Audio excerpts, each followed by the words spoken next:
બધા સંબંધ તૂટી જાય, કોઈ આશરો ના રહે, કોઈ સહારો ના રહે, એ દાડ યાદ રાખજો મારો ખુખાર મેરડીનો સંબંધ પૂરેપૂરો બંધાઈ ગયો છે. નિભાઈશ. તમારું કદાચ ગમે તેવું કર્તવ્ય છે ને હું નિભાઈશ.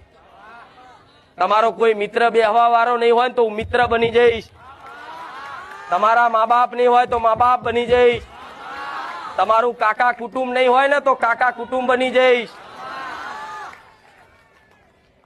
તમારા કદાચ ગમે તેવા કદાચ કોઈ માણસોની કોઈ વસ્તુની તમારા જીવનમાં જો ખોટ પડવા દઉં ને તો હું ખુખાર મેલડી મટી જાઉં મારા મેલડીના રાવ. તમને એવું મહેસૂસ ના થવા દઉં કે હું એકલો છું. જયારે આ દરેક માણસ મોટા મોટા પરિવારમાં રહે છે, રહો છો ને, એક જણના પરિવારમાં 5 સભ્યો, કોકના 7, કોકના 10, કોઈના 11, કોઈના